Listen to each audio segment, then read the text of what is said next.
Radiant fish world থেকে আমরা পাটুয়া take C বিচের উদ্দেশ্যে রওনা দিয়েছি। মাঝপথে আমরা দুপুরের খাবারের জন্য থামব পালঙ্কি রেস্টুরেন্ট ইনানিতে।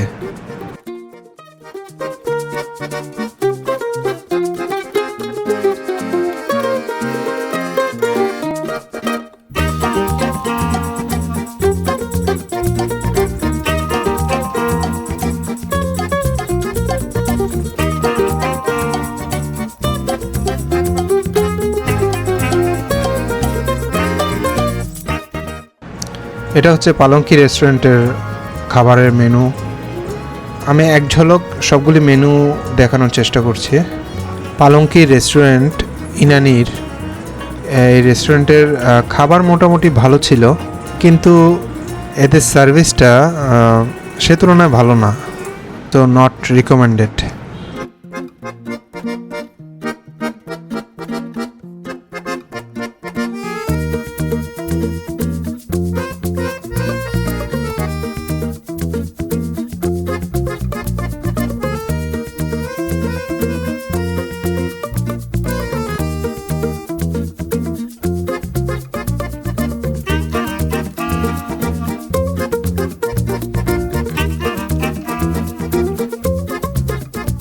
দুপুরের খাবার শেষে আমরা চলে যাই পাটুয়া টেক সি বিচ।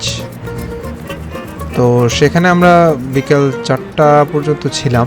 আমাদের প্ল্যান ছিল বিকালটা পাটুয়া টেক সি বিচে থেকে লাল কাঁকড়া বিচে আমরা সূর্যাস্তটা দেখব। হ্যাঁ, এখানে আমরা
বাচ্চারা কাঁকড়া নিয়ে কিছুক্ষণ বেশ গবেষণা করলো। এরপর আমরা রওনা দিলাম লাল কাঁকড়া বিচের উদ্দেশ্যে।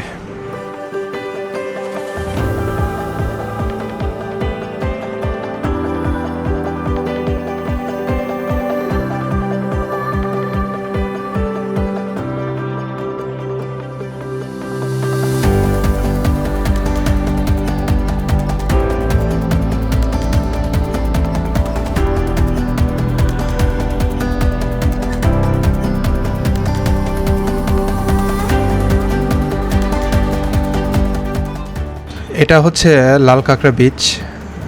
এখানে প্যারাসেলিং এর ব্যবস্থা আছে, চাইলে আপনারা প্যারাসেলিংও করতে পারেন এখানে এসে। তো আমরা সানসেটটা এখানেই কাটাবো চিন্তা করেছি।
এই ছিল আমাদের কক্সবাজার ট্যুর। আমরা সন্ধ্যাটা এখানে কাটিয়ে আবার হোটেলের উদ্দেশ্যে রওনা দিই। সূর্যাস্তটা আমরা এখানেই কাটাই। বসে না শহরে ইট পাথরের নগরে, তাই তো আইলাম সাগরে, তাই তো আইলাম সাগরে। এই সাগর পারে আইসায় আমার মাতাল মাতাল লাগে, এই রূপ দেখিয়া মন পিঞ্জরায় সুখের পক্ষীরা। এই সাগর পারে আইসায় আমার মাতাল মাতাল লাগে, এই রূপ দেখিয়া মন পিঞ্জরায় সুখের পক্ষীরা। পাতাম যদি থাইকা যাইতে এই সাগরের পারে, ঝিনুক মালা গাইছা কাটাই দিতাম জীবন তারে। আমার মন বসে না শহরে ইট পাথরের নগরে, তাই তো আইলাম সাগরে, তাই তো আইলাম সাগরে। মন বসে না শহরে ইট পাথরের নগরে, তাই তো আইলাম সাগরে, তাই তো আইলাম সাগরে। এই নীল জলেতে ভাসায় দেব মনের দুঃখ লোকে, এই নীল উড়িয়া রং করিব হাজার শুকনো ক্ষত। পাতাম যদি থাইকা যাইতে এই সাগরের পারে, ঝিনুক মালা গাইছা কাটাই দিতাম জীবন তারে। আমার মন বসে না শহরে ইট পাথরের নগরে, তাই তো আইলাম সাগরে, তাই তো আইলাম সাগরে। মন বসে না শহরে ইট পাথরের নগরে, তাই তো আইলাম সাগরে, তাই তো আইলাম সাগরে। মন বসে না শহরে ইট পাথরের নগরে, তাই তো আইলাম সাগরে, তাই তো আইলাম সাগরে। আর তাই তো আইলাম সাগরে, তাই তো আইলাম সাগরে।